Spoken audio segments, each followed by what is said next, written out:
இப்போ நாம் பார்க்கக்கூடியது என்னன்னு பார்த்தீங்கன்னாக்கா, கடக ராசிக்கு இப்போ வரக்கூடிய மாதங்களில் நமக்கு பெயர்ச்சிகள் இருக்குதுங்க.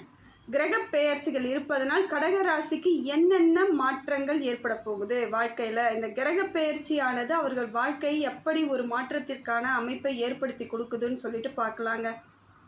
ஏன்னா இந்த பெயர்ச்சியானது கடகராசிக்கு சாதகமான பலன்களை கொடுக்க போகுதா, அப்படி இல்லை பாதகமான பலன்களை நமக்கு கொடுக்க போகுதான்னு சொல்கிறத இப்போ இந்த எளிமையாக பார்க்கலாம் பாருங்க.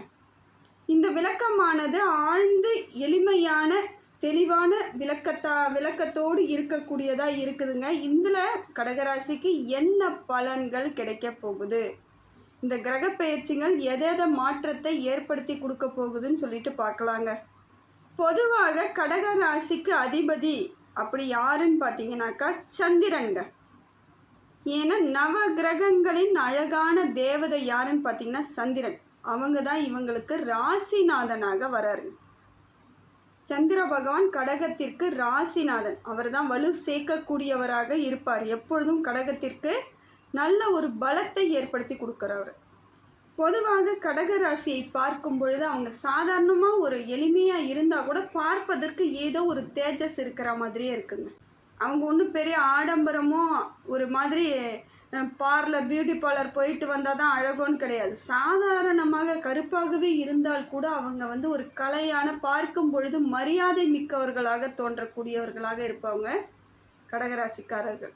இதுக்கு காரணம் அவங்க ராசிநாதனுடைய அமைப்பினால அவங்க அப்படித்தான் இருப்பாங்க. இது இயற்கையான ஒன்றாகத்தாங்க இருக்குது. அதே போல் கடக ராசியில் பிறந்தவர்கள் சில இடங்களில் ரொம்ப பிடிவாதமாக இருப்பாங்க. ஒரு சில இடங்களில் எப்படி விட்டு கொடுக்கறதுக்கு அவங்களுக்கு மனசு இருக்கோ அதே அளவிற்கு அவங்க பிடிவாத தன்மையோடு இருக்கக்கூடியவர்களாக இருப்பாங்க. ஒரு இயல்பாக அமைதியாக போகக்கூடியவர்களாக தான் தெரியும் பார்க்கறதுக்கு. ஆனால் ஒரு விஷயத்தை அவங்க முடிவு பண்ணிட்டாங்கன்னா அதில் இருந்து பின்வாங்க மாட்டாங்க. அந்த பிடிவாத குணத்தோடே இருக்கக்கூடியவர்கள் தாங்க கடகராசிக்காரர்கள். ஏன்னா நிறைய இடங்களில் இவர்கள் நிறைய நன்மைகளை செய்து பொல்லாததை பெற்றுக்கொள்ளக்கூடியவர்களாக தாங்க இருப்பாங்க. நிறைய நல்லது பண்ணுவாங்க. யாராக இருந்தாலும் சரி, கணவனாக இருந்தாலும் மனைவியாக இருந்தாலும் பிள்ளைகளுக்காக ஏதோ ஒரு உறவுகள் நட்புகள் எல்லா இடத்துலையும் இவங்க தான் எல்லாருக்குமே நிறைய நன்மைகள், இவங்களால் ஆதாயம் தான் இருக்கும். ஆனால் மற்றவங்களால் இவங்களுக்கு எப்பொழுதும் ஒரு தேவையில்லாத பிரச்சனை, சங்கடம், பொல்லாப்பு, அவப்பெயர் இப்படி தான் இவங்களுக்கு இது நாள் வரைக்குமே கடகராசிக்கு இருந்துகிட்ருக்குங்க. இப்படிப்பட்ட கடகராசிக்கு இப்போ யார் உங்கள் ராசியில் இருக்காங்கன்னு பார்த்தீங்கன்னா, உங்கள் ராசியில் புதன் பகவான் அமர்ந்திருக்காருங்க. உங்கள் ராசிக்குள்ளேயே புதன் பகவான் இருக்கார். இப்போ புதன் பகவான் உங்கள் ராசிக்கு வந்திருக்காரு. அவர் யார், எப்படிப்பட்டவர்னு பார்த்தா அவர் கல்வியின் அதிபதி தாங்க. கல்வி நல்ல ஒரு அறிவாளியாக இருக்கக்கூடியவர்களாக வளர்க்க வைக்கிறவர் யாருன்னு பார்த்தீங்கன்னா புதன் பகவான். அறிஞர்களாக மாற்றுவார், கல்வியாளர்களாக மாற்றுவார். அந்த புதன் சரியாக இருந்தால் மட்டும்தாங்க யாராக இருந்தாலும் படிப்பாளர்களாகவும் படைப்பாளர்களாகவும் இருக்க முடியும். அதனால தான் இப்போ அந்த மாதிரியான அமைப்பில் உங்களுக்கு புதன் பகவான் அமர்ந்து இருக்காரு. அப்படி பார்க்கும் பொழுது அவர் புதன் பகவான் கல்விக்கு மட்டும் இல்லைங்க, ஞானத்திற்கு, பொறுப்பிற்கு, ஒழுக்கத்திற்கெல்லாம் சொந்தக்காரர் தான். அப்படி இருக்கக்கூடிய புதன் பகவான் இப்போ சந்திரனுக்கு என்னவா வேணும்னாக்கா சந்திரனுடைய வாரிசாக இருக்கக்கூடியவர் தாங்க புதன் பகவான். இப்போ புதன் பகவான் இப்போ தன் தாய் வீட்டிற்கு தாங்க அமர்ந்திருக்கார். கடகராசி தான் தாய் வீடு, சந்திர பகவான் தான் தாய். அப்போ அந்த இடத்துல அவர் புதன் பகவான் இப்போ அமர்ந்திருக்கார். ஏன்னா இது சிறப்பான காலகட்டம் தாங்க. ஒரு தாய் வீட்டில் பிள்ளை சேர்வது ரொம்ப சிறப்பான காலகட்டம். இப்போ கடகராசிக்கு ஒரு அளவுக்கு உங்களுக்கு இது நாள் வரையில் இருந்து வந்த பல சங்கடங்கள் தன்னால் விலகிடும் தாங்க இப்போ இருக்குது இந்த காலகட்டம். இதனால் கடகராசியில் பிறந்தவர்களுக்கு இந்த மாதம் முழுக்கவே கல்வி சிறந்து விளங்குங்க. எப்படியா இருந்தாலும் உங்களுக்கு தேர்ந்தெடுக்க வேண்டிய படிப்பை எடுக்கலாம். கரெக்டான எந்த முயற்சி பண்ணாலும் படிப்பு சம்பந்தப்பட்ட எந்த முயற்சியாக இருந்தாலும் உங்களுக்கு வெற்றியை அள்ளி கொடுக்கக்கூடியதாக தாங்க இருக்குது கடகராசிக்கு. அதே போல் கடகராசியை பார்க்கும் பொழுது இப்போ தன்னால் இயற்கையாகவே அவங்க புத்திசாலியாக தெரிவாங்க. நிறைய விஷயங்களை புத்தி கூர்மையுடன் இப்போ யோசிப்பீங்க. நிறைய விஷயம் உங்களுக்கு பிரில்லியண்ட்டாக இருப்பீங்க. யாராலையும் சிந்திக்க முடியாத விஷயங்களை கூட கரெக்டாக சொல்யூஷன் சொல்லக்கூடிய ஆட்களாக இருப்பீங்க. இந்த மாதமெல்லாம் அந்த அளவுக்கு உங்களுக்கு பிரகாசமான கல்வி சிந்தனை இருக்கும். எந்த வேலையாக இருந்தாலும் தெளிவாக செய்வீங்க. எந்த முயற்சி எடுத்தாலும் அதில் என்ன பண்ணணுன்ற பிளானிங் தெளிவாக இருக்குங்க. ஏன்னா ஒரு பிளான் தெளிவாக இருந்தால் மட்டும்தாங்க செயல்படும் பொழுது அது விடை நமக்கு கரெக்டாக கிடைக்கும். இப்போ நீங்கள் எது செஞ்சாலும் முழுமையான பலன் கிடைக்கும். உங்களுக்கு சரியான அமைப்பு ஏற்படும். கரெக்டாக பார்த்தீங்கன்னா புத்திசாலித்தனத்தை அப்படியே அப்பட்டமாக வெளிப்படுத்தக்கூடிய காலகட்டத்தில் இப்போ இருக்கீங்க. உங்களை பார்த்து கொஞ்சம் பயப்படக்கூட செய்வாங்க. இவங்க கரெக்டாக பேசுகிறாங்க, இவங்க கரெக்டாக கணிக்கிறாங்கன்ற அளவுக்கு உங்களுடைய செயல்பாடுகள் இந்த மாதம் முழுக்கவே தெளிவாக இருக்குங்க. இப்போ பார்த்தீங்கன்னா உங்களுக்கு கடக ராசியிலேயே ஜூலை 18ஆம் தேதியில் புதன் பகவான் வக்ரம் ஆகிறாரு. அதே இடத்துல முன்னோக்கி பயணம் பண்ணி கொண்டு இருந்தவரை பின்னோக்கி பயணம் பண்ணுறார். வக்கரம்னா என்னங்க? வக்கர கதியில் வருது அப்படின்னா என்ன அர்த்தம்னா முன்னோக்கி இது வரைக்கும் இயல்பாக முன்னோக்கி சென்று கொண்டு இருந்தவர் இப்போ வக்கரம் ஆகுது அப்படின்னா ஒரு கிரகமானது வக்கர பயிற்சி ஆகுதுன்னும் பொழுது அது பின்னோக்கி செல்லக்கூடிய காலமாக இருக்கும். இது நாள் வரைக்கும் எதையெல்லாம் நீங்கள் சரியான அமைப்பில் கொண்டுட்டு போனீங்களோ அதெல்லாம் ஆப்போசிட்டாக மாறும். ஒரு சிலருக்கு எவ்வளவோ கஷ்டங்கள் ரொம்ப துயரங்கள் இருந்திருக்கும். ஒரு சிலர்கள் நியாயமாக சரியான நார்மலாக இருந்திருப்பாங்க. ஒரு சிலவங்க ஓஹோன்னு இருந்திருப்பாங்க. இது அப்படியே ஆப்போசிட்டாக மாறும். யாரெல்லாம் பயங்கரமாக கஷ்டப்பட்டுட்டு கவலைப்பட்டுட்டு ரொம்ப இன்னல் அடைஞ்சிங்களோ அவங்களுக்கு இப்போ மாறுதல் எப்படி இருக்குன்னு பார்த்தீங்கன்னா சனி பகவானும் சரி புதன் பகவானும் சரி வக்ர பயிற்சி ஆகும் பொழுது அப்படியே மாற்றத்தை ஏற்படுத்தி கொடுப்பாங்க. இப்போ அப்படிதாங்க. யாரெல்லாம் ரொம்ப கஷ்டப்பட்டுட்டு ரொம்ப முடியாமல் இருந்தீங்களோ கடகராசியில் அவங்களுக்கு இது மாறுதலுக்கான காலங்க. இயல்பாக நார்மலாக போயிட்டு இருந்தவங்களுக்கு அது ஒரு நார்மலாகவே இருக்கிற மாதிரி இருக்கும். யாரெல்லாம் சூப்பராக ஓரளவுக்கு டெவலப்மெண்ட்டாக இருந்தீங்களோ அவங்களுக்கு அப்படியே கொஞ்சம் ஆப்போசிட்டாக மாதிரி சில ஒரு தேவையில்லாத சங்கடங்கள் குழப்பங்கள் ஏற்படக்கூடிய காலகட்டமாக மாறிடும். இந்த வக்ர பெயர்ச்சி அப்படி தாங்க எல்லாருக்கும் கொடுக்கக்கூடிய காலகட்டமாக இருக்குது. இது எப்படி இருக்குது அப்படின்னு பார்த்தீங்கன்னா ஜூலை 18 ஆகஸ்ட் 11ஆம் தேதி வரையில் உங்களுக்கு அதே வக்கரத்தில் இருந்து பலன்களை கொடுத்துக்கிட்டு இருக்காருங்க. இது தாங்க வக்கர கதி அடையக்கூடிய பலனாக இப்போ இருக்குதுங்க. இப்போ கடகராசியில் யாரெல்லாம் எதெல்லாம் செய்ய முடியாமல் தவிச்சுக்கிட்டு இருந்தீங்களோ எதுவுமே முடியலைன்னு இருந்தீங்களோ அது எல்லாமே முடித்து கொடுக்கக்கூடிய காலகட்டத்தில் புதன் பகவான் வந்துடுவாருங்க. எல்லாத்தையும் உங்களுக்கு கரெக்டாக்கி விட்டுருவார். இயல்பாக என்னால் எதுவும் பண்ண முடியல, சரியாக பண்ண முடியல, என் வேலை இல்லை, எனக்கான எந்தவித சரியும் இல்லை அப்படின்னு நீங்கள் வருத்தப்பட்டுக்கிட்டு இருந்தீங்கன்னா அதற்கான மாற்றங்கள் இப்போ டக்குன்னு பார்த்தீங்கன்னா மாறுங்க. இயல்பாகவே உங்களுக்கு நல்ல பலன்களை இப்போ கொடுத்துக்கிட்டு இருப்பார். அதே போல் நிறைய கோவில்களுக்கு போகணும்னு ஏற்கனவே திட்டமிடல் இருந்துச்சுன்னா அதெல்லாம் இப்போ தன்னால் போவீங்க. இறைவனோட அனுகிரகத்தை பெறுவதற்கான காலகட்டத்தை யாரெல்லாம் தேடிட்டு இருந்தீங்களோ அவங்களுக்கெல்லாம் அது இயல்பாகவே கிடைக்கும். நினச்சி கூட பார்க்கலங்க, திடீர்னு கிளம்பிட்டேங்க, திடுப்புன்னு கிளம்புனங்கன்ற மாதிரியான ஒரு அமைப்பை இந்த வக்ர பெயர்ச்சி உங்களுக்கு ஏற்படுத்தி கொடுக்குது. அதே போல் திருமணம் ஆகாமல் இது நாள் வரைக்கும் துன்பப்பட்டுக்கிட்டு இருந்தவங்களுக்கு திருமண பாக்கியம் உண்டாகும். கல்யாணம் ஆகலைன்றது ஒரு குறையாகவே பேசுவாங்க. நிறைய இடங்களில் ஒதுக்கி வைத்தார் போலலாம் நடந்துக்குவாங்க. அதெல்லாம் பார்த்திங்கன்னா இப்போ உங்களுக்கு அது ஒரு மாற்றத்தை ஏற்படுத்தி கொடுத்து உடனடியான வரன் கிடைக்கும் வாய்ப்பு இருக்குதுங்க. அது ஆண் கடகராசியாக இருந்தாலும் சரி, பெண் கடகராசியாக இருந்தாலும் சரி. அதே போல் ட்ரீட்மெண்ட் எடுத்துக்கிட்டு இருக்காங்க குழந்தை பாக்கியத்துக்கு, ஆனால் இது நாள் வரைக்கும் கிடைக்கல, எத்தனையோ ட்ரீட்மெண்ட் பண்ணிட்டேன், முயற்சி எல்லாம் தோல்வியாகவே இருக்குன்னு நினச்சிட்டு இருந்தவங்களுக்கு இப்போ உங்களுக்கு முழு முயற்சி கிடைச்சோம். இப்போ முயற்சி பண்ணிங்கன்னா வெற்றி தாங்க. படிக்கக்கூடிய பிள்ளைகளுக்கும் வெற்றி. அப்போ இந்த காலகட்டத்தை நீங்கள் சரியாக பயன்படுத்திக்கிட்டிங்கன்னா எதெல்லாம் கிடைக்கலன்னு கடகராசிக்காரர்கள் வருத்தப்பட்டுக்கிட்டு இருந்தீங்களோ அது அத்தனையும் கிடைக்கக்கூடிய காலகட்டமாக மாறுதுங்க. அதே போல் தொழில் முயற்சி பண்ணியிருப்பீங்க, உங்களால் தொழிலை கான்சன்ட்ரேட்டாக பண்ண முடியாமல் சிலர் தோற்று போயிருக்கலாம், இல்லை ஆரம்பிக்கலான்னு நினச்சி அப்படியே கைவிடப்பட்டதாக இருக்கும். இப்போ முயற்சி பண்ணுங்கள். இந்த முயற்சியானது உங்களுக்கு நல்ல பலன்களை கொடுக்கக்கூடியதாக இருக்குங்க. அதாவது எதெல்லாம் இவ்வளோ நாளாக முடியலைன்னு நினச்சிட்டு இருந்தீங்களோ அத்தனையும் முடிக்கக்கூடிய காலகட்டம் எதுன்னு பார்த்தீங்கன்னாக்கா இந்த வக்ரப்பெயர்ச்சி காலகட்டம் தாங்க. இது உங்களுக்கு நல்ல ஒரு எதிர்காலத்தை ஏற்படுத்தி கொடுக்கக்கூடிய காலகட்டமாக இருக்குதுங்க. அதுக்கு அடுத்தது பார்த்தீங்கன்னா உங்களுக்கு சூரிய பகவான் 2ஆம் வீட்டிற்கான சூரிய பகவான் இப்போ 12ஆம் இடத்தில் அமர்ந்து ஜூலை 17ஆம் தேதி வரைக்கும் அதிலே இருக்காருங்க. இதனால் என்னன்னு பார்த்தீங்கன்னா நிறைய வாக்குறுதிகளை கொடுப்பதை நீங்கள் தவிர்த்துக்கணும். இதை செஞ்சிடலாம், அதை செஞ்சிடலாம், அதை பண்ணிடலாம், இதை பண்ணிடலான்ட்டு யாருக்காகவும் வாக்குறுதிகளை அள்ளி வீசாதீங்க, யாருக்கும் அள்ளி கொடுக்காதீங்க. இந்த காலகட்டத்தை சரியாக அமைதியாக போகிறதுக்கு பாருங்கள், முயற்சி பண்ணுங்கள். கொஞ்சம் நீங்கள் வேகம் எடுத்தாலும் அது உங்களுக்கு சங்கடத்தை ஏற்படுத்திடும். ஏன்னா ஒரு மாதத்தை சரியாக நிர்ணயிக்கக்கூடியவர் யாருன்னு பார்த்தீங்கன்னா சூரிய பகவான் தான். அதனால் இந்த மாதத்தில் ஜூலை மாதத்தில் 17ஆம் தேதி வரையிலும் சிம்ம ராசியிற்கு சொந்தக்காரரான சூரிய பகவான் 12ஆம் வீட்டில் அமர்ந்து உங்களுக்கு பலனை கொடுத்துக்கிட்டு தாங்க இருக்கார். ஏற்கனவே குடுக்கல் வாங்கல் விஷயமாக இருக்கும் பொழுது ஏதோ வந்துக்கிட்டு இருந்த மாதிரி இருக்கும். இப்போ பார்த்தீங்கன்னா அது உங்களுக்கு சரியான அமைப்பு இருக்காதுங்க. கொடுத்த இடத்துல அவங்க காலதாமதத்தை ஏற்படுத்துவாங்க, இல்லைன்னா உங்களை கொஞ்சம் அழைக்க விடுவாங்க. உங்களுக்குள்ள ஒரு பயமே வரும், கிடைக்காதோ, நம்ம கொடுத்த பணம் நமக்கு கிடைக்காதோ, நம்ம உழைச்ச காசாச்சேன்ற அளவுக்கு உங்களுக்கு வருத்தத்தை ஏற்படுத்தி கொடுக்கக்கூடியதாக இந்த காலகட்டம் இருக்குதுங்க. அதனால் முடிந்த வரையில் குடுக்கல் வாங்கல் விஷயத்தில் ரொம்ப கவனமாக இருக்கிறது ரொம்ப ரொம்ப நல்லதுங்க. சூரிய பகவான் 17ஆம் தேதி வரைக்குமே, ஜூலை 17 வரையிலுமே உங்களுக்கு பல பிரச்சனைகள் இருந்துக்கிட்டே இருக்குது. அதே போல் அடுத்ததாக ஜூலை 17க்கு பிறகு உங்கள் ராசிக்கு வரும்பொழுது உங்களுக்கு நல்ல மாற்றத்தை ஏற்படுத்தி கொடுப்பாருங்க. ஏன்னா அவர் எந்த ராசியில் அமர்றாரோ அங்கே என்னெல்லாம் பிரச்சனைகள் இருக்கோ, அங்கே என்னெல்லாம் சங்கடங்கள் இருக்கோ அதை எல்லாத்தையும் தீர்த்து வச்சுட்டு போகிறவர் அவர் தான்.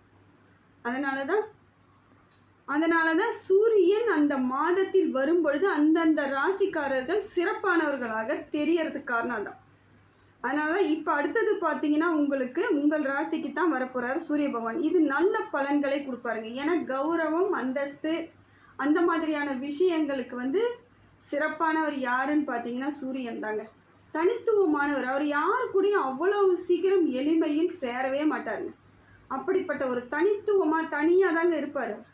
அந்த மாதிரியான ஆட்கள் உங்கள் இடத்துக்கு அந்த கிரகமானது அமரும் பொழுது உங்களுக்கு நல்ல பலன்களை அள்ளி கொடுத்துட்டு போயிடுவாருங்க. ஏன்னா அது வரைக்கும் சூரிய பகவான் உங்கள் ராசிக்கு வரும் வரைக்கும் நீங்கள் கொஞ்சம் ஜாக்கிரதையாக இருக்க வேண்டிய, ரொம்ப கவனம் உஷாராக இருக்க வேண்டிய காலமாக தாங்க இருக்குது. கொஞ்ச நாள் தான் அந்த காலத்தை நீங்கள் கொஞ்சம் கவனத்தோடு கடந்துட்டிங்கன்னா பெரிய பாதிப்புக்கெல்லாம் அந்த அளவுக்கு ஏற்படாதுங்க. அடுத்தது பார்த்தீங்கன்னா சுக்கிரன் 11ஆவது இடத்தில், அதாவது லாபஸ்தானத்தில் உட்கார்ந்து உங்கள் ராசியை பார்க்குறாருங்க. இது தாங்க உங்களுக்கு சூப்பரான காலகட்டத்தை ஏற்படுத்தி கொடுக்கக்கூடியதாக இருக்குது. சுக்கிரன் என்பவர் திடீர் அதிர்ஷ்டத்தை ஏற்படுத்தி கொடுக்குறாருங்க. அதுவும் லாபஸ்தானத்தில் இருக்கிறதுனால உங்களுக்கு திடீர் பணவரவு, திடீர் பொருளாதார மாற்றம், தொழில் வளர்ச்சி, திடீர்னு கல்வியில் கூட சிறப்பானவர்களாக மாறுவீங்க. அதே போல் உங்களுக்கு ஏதோ பிரச்சனை இருக்கிற மாதிரி இருந்தது கூட திடீர்னு பார்த்தா அது காணாமல் போயிடும். அந்த மாதிரியான அமைப்பை உங்களுக்கு சூப்பரான இதுவாக சுக்கிரன் கொடுக்கறது பலத்தை ஏற்படுத்தி கொடுக்குறாருங்க. இது பலகீனம் கிடையாது. இந்த காலகட்டம் உங்களுக்கு பலம் சேர்த்துக்கிட்டு இருக்கார். பலத்துக்கு மேலே பலன்ற மாதிரி அவர் உங்களுக்கு நிறைய நன்மைகளை ஏற்படுத்தி கொடுக்குறாருங்க. ஏன்னா திடீர் அதிர்ஷ்டங்களை தரக்கூடிய சுக்கிர பகவான் வண்டி வாகனம் வாங்கணும்னு முடிவு பண்ணியிருக்கிறீங்க அப்படின்னா இப்போ அதை வாங்கிறதுக்கான காலகட்டம். அதே போல் வீடு கட்டணும், வீட்டை ஆல்ட்ரேஷன் பண்ணணும், வீட்டை கொஞ்சம் மாற்றி அமைக்கணும், அழகுபடுத்தணும் அப்படிலாம் இயல்பாக நினச்சிருப்பீங்க. ஆனால் முடியாமல் போயிருக்கும். அது எல்லாம் இப்போ எளிமையாக செய்யக்கூடியதாகவே இருக்குங்க. ஏன்னா இப்போ ஜூலை மாதம் 26 வரையிலுமே உங்களுக்கு அந்த நல்ல ஒரு மாற்றத்தை ஏற்படுத்தி கொடுக்கறதாக சுக்கிர பகவான் இருப்பது சிறப்புங்க. இப்போ வண்டி வாகனம் வாங்கணும்னு முடிவு பண்ணிங்கன்னா வாங்கிக்கலாம். எதையெல்லாம் செய்யணும்னு முடிவு பண்ணுறீங்களோ அதெல்லாம் செய்வதற்கு எளிமையான வழிவகையை ஏற்படுத்தி கொடுக்குதுங்க. இப்போ இந்த காலகட்டத்தை நீங்கள் அருமையான காலகட்டத்தை பயன்படுத்திக்கிறது உங்கள் கையில் தாங்க இருக்குது. அதை சரியாக பயன்படுத்திக்கோங்க. ஏதாவது பிளான் வச்சுருக்கீங்க, கரெக்டாக இருக்குன்னா இப்போ அதை நீங்கள் பிளான் மட்டும் போட்டு பயன்படுத்திக்கோங்க. வெற்றி உங்களுக்காக தாங்க இருக்கும். ஏன்னா உங்களுக்கு சுக்கிரன் சொந்த வீட்டில் லாபஸ்தானத்தில் இருக்கக்கூடிய காலகட்டம் பல ராசிக்கு நன்மை கொடுக்கக்கூடியதாக தாங்க இருக்குது. அதனால் இப்போ உங்களுக்கு அவர் சிறப்பானவராக இருக்கிறதுனால சிறப்பு மிக்க அனைத்தும் உங்களுக்கு கிடைக்கக்கூடிய அம்சத்தில் சுக்கிர பகவான் உங்களுக்கு சரியான பலன்களை கொடுத்துட்ருக்காருங்க. அதே போல் செவ்வாய் பகவான் உங்களுக்கு 2ஆம் இடத்தில் உட்கார்ந்துருக்கிறாருங்க. ஏன்னா செவ்வாய் பகவான் யாருன்னு பார்த்தீங்கன்னா உங்களுக்கு புத்திரஸ்தானத்திற்கும் தொழில் ஸ்தானத்திற்கும் செவ்வாயாக தாங்க இருக்குது. அப்போ 2வது இடத்தில் அமர்ந்திருக்கிறதுனால இந்த 28 தேதிக்குள்ளார உங்களுக்கு ஜூலை 28க்குள்ளே புத்திர பாக்கியத்திற்கான நீங்கள் ட்ரீட்மெண்ட் எடுத்துகிட்டு இருக்கீங்கன்னா இப்போ முயற்சி பண்ணுங்கள், அது சக்ஸஸ் ஆகும். அதே போல் தொழிலும் உங்களுக்கு சிறப்பானதாக மாறும். தொழிலில் லாபம் இல்லை, ஆதாயம் இல்லை, வேறு தொழிலுக்கு போகலாம், வேலை கிடைக்கல அப்படின்னு நினச்சிக்கிட்டு இருக்கவங்களுக்கு உங்களுக்கான உரிய வேலையும் வேலைக்கான முயற்சி எடுத்திங்கன்னா போதும்.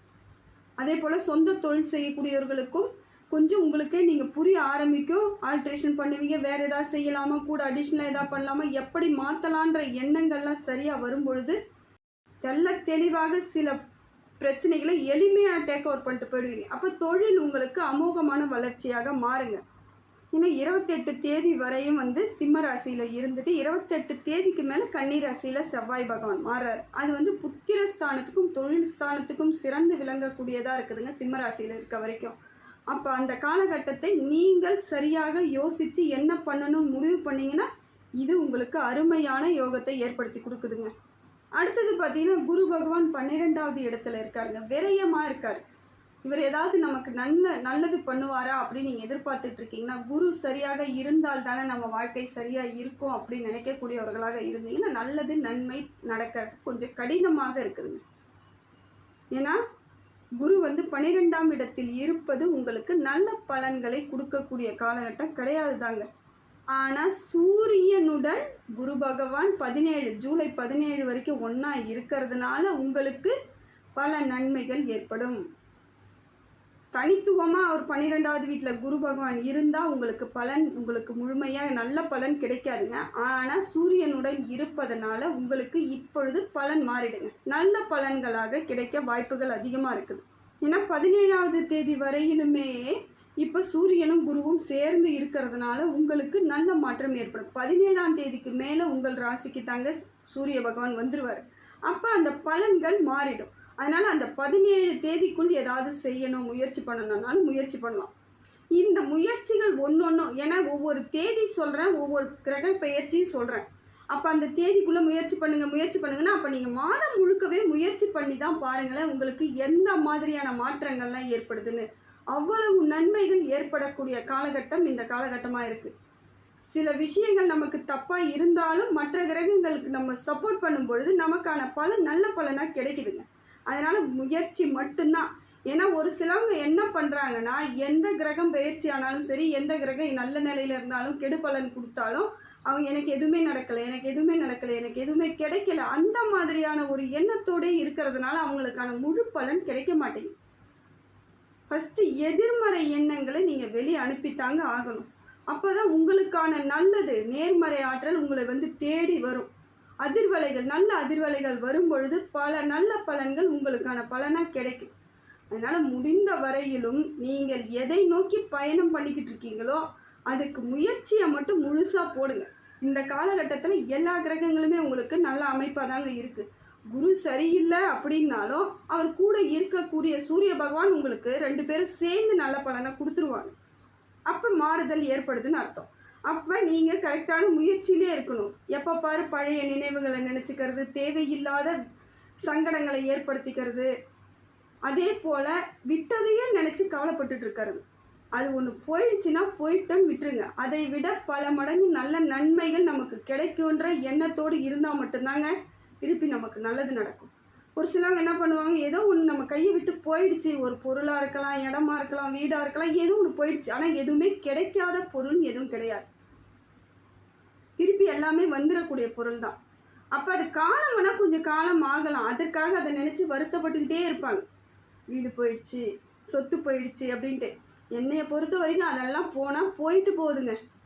திருப்பி எந்த நாளில் வேணாலும் நம்மளுக்கு திருப்பி இறைவன் கொடுத்துருவார். அது பிரச்சனை கிடையாது. ஆனால் ஒரு சில உயிரிழப்புகளை மட்டும் நம்மளால் தாங்கிக்க முடியாது. அதனால் முடிந்த வரைக்கும் இந்த அனாவசியமான பொருட்கள் போகுதா அதை நினச்சி கவலைப்படக்கூடாது.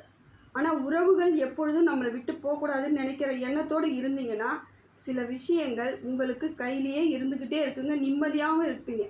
ஆனால் முடிந்த வரைக்கும் நேர்மறை ஆற்றலோடு செயல்பட்டீங்கன்னா இந்த காலகட்டம் சிறப்பான காலகட்டமாக தாங்க இருக்குது.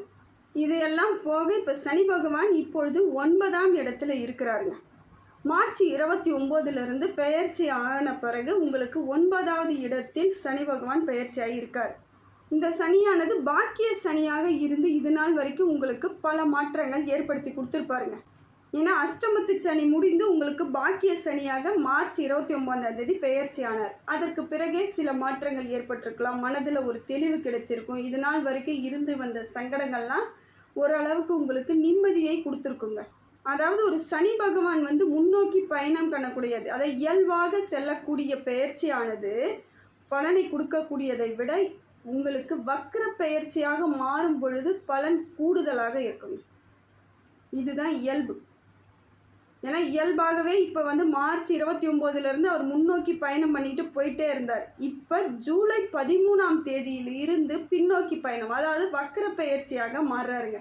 நவம்பர் 8ஆம் தேதி வரையிலும் உங்களுக்கு வக்ர பெயர்ச்சியாக இருந்து வக்ரகதியிலே இருந்துக்கிட்டு இருக்கார். இது என்ன பலன்களை கொடுக்குன்னு பார்த்தீங்கன்னா, இப்போ கடக ராசிக்காரர்களுக்கு நல்ல பலன்கள் இது நாள் வரைக்கும் கிடைச்சிக்கிட்டு இருந்ததெல்லாம் இப்போ மாறிடும்.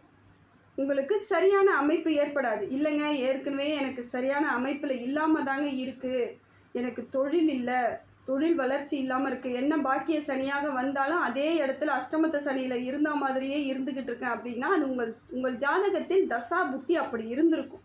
அதனால் அப்படியே இருந்துக்கிட்டு இருக்கீங்க இல்லையா? இப்போ அவர் பின்னோக்கி பயணம் பண்ணும் பொழுது உங்களுக்கு அந்த மாதிரியான ஆட்களுக்கு, அந்த மாதிரியான கடகராசி ஆட்களுக்கு நல்ல பலன்கள் இப்போ கிடைச்சிருங்க.